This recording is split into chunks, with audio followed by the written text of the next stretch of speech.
Hi friends, అందరికీ నమస్కారం. Friends, ఆంధ్రప్రదేశ్లో అయితే కనుక మళ్ళీ కరోనా కేసులు అయితే పెరుగుతున్నాయి. దీనిపై ప్రభుత్వం ఏ విధంగా స్పందిస్తోంది, అలాగే కొత్త వేరియంట్ ఏ విధంగా ఉంది, వాటి లక్షణాలు ఏంటి, ఒకవేళ ఎవరికైనా కరోనా లక్షణాలలాగా అనిపిస్తే ఎక్కడ చెక్ చేసుకోవాలి, విడిగా మళ్ళీ గతంలో లాగా కోవిడ్ వార్డులైనా ఏర్పాటు చేశారా, ఎక్కడ ఏర్పాటు చేశారు అన్ని వివరాలు తెలుసుకుందాము. వీడియో పూర్తిగా చూడండి. అలాగే తప్పకుండా ఒక లైక్ చేయండి. లైక్ చేయడంలో మరింత మందికి ఇన్ఫర్మేషన్ చేరుతుంది. అలాగే మీ ఫ్రెండ్స్ అండ్ ఫ్యామిలీ మెంబర్ కూడా వీడియో షేర్ చేయండి. వివరాల్లోకి వెళ్ళిపోతే, ఆంధ్రప్రదేశ్లో కరోనా కేసులు నమోదు కావడం మళ్ళీ కలకలం రేపుతోంది. జూన్ 26 నుంచి జూలై 16 వరకు కూడా రాష్ట్రంలో ఇప్పటివరకు 12 కోవిడ్ కేసులు నమోదైనట్లు వైద్య ఆరోగ్య శాఖ ప్రకటించిన సంగతి తెలిసిందే. ఈ కేసు ఒకే చోట కాకుండా, అంటే కేసులు 12 కేసులు ఒక చోట కాకుండా వేరు వేరు ప్రాంతాల్లో అయితే బయటపడ్డాయి. తాజాగా కరోనా కేసులకు సంబంధించి మరొక కీలకమైన అప్డేట్ అయితే వచ్చింది. కరోనా కేసులకు సంబంధించి శాంపిల్స్ ని పూణే వైరాలజీ ల్యాబ్ కు పంపించగా వాటిల్లో 4 ఫలితాలు అయితే బయటపడ్డాయి.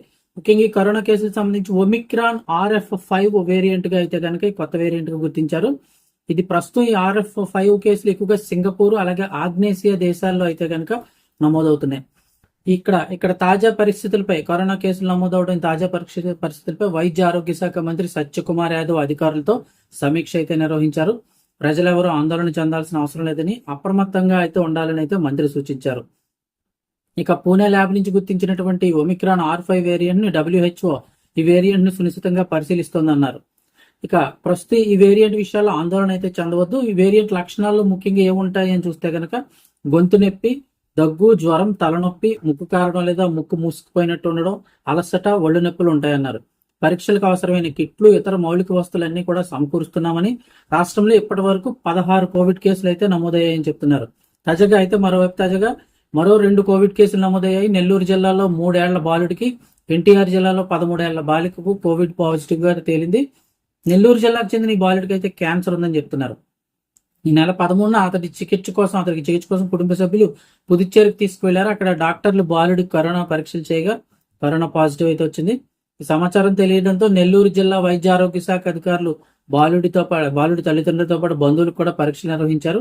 అలాగే ఎన్టీఆర్ జిల్లా 13 ఏళ్ల బాలికకు కూడా కిడ్నీ సమస్య ఉంది. ఆ అమ్మాయికి కూడా డయాలసిస్ చేస్తుండగా బాలికకి జ్వరం, తలనొప్పి, ఒళ్ళనొప్పులతో బాధపడుతుంటే RT-PCR పరీక్ష ద్వారా ఆ అమ్మాయికి కూడా పాజిటివ్ అని తేలడంతో వెంటనే ఐసోలేషన్కి అయితే తరలించారు.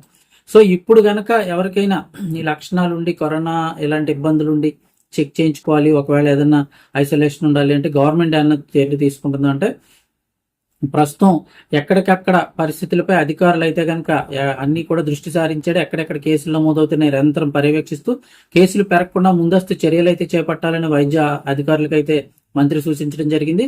అన్ని జిల్లాల వైద్యాధికారులు అప్రమత్తంగా ఉండి ఎప్పటికప్పుడు పరిస్థితిని సమీక్షించాలని మంత్రి అయితే చెప్పారు.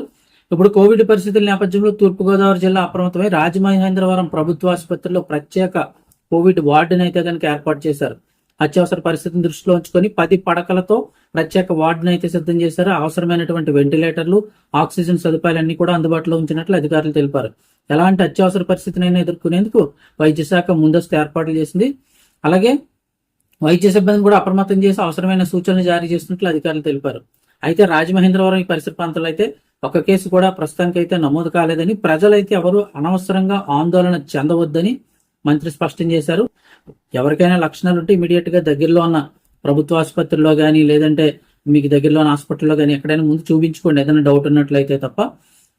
ప్రజలందరూ కూడా సహకారంతో ఉన్నట్లయితే కోవిడ్ వ్యాప్తిని అరికట్టేందుకు అన్ని చర్యలు చేపడుతున్నట్లయితే అధికారులు వెల్లడించారు.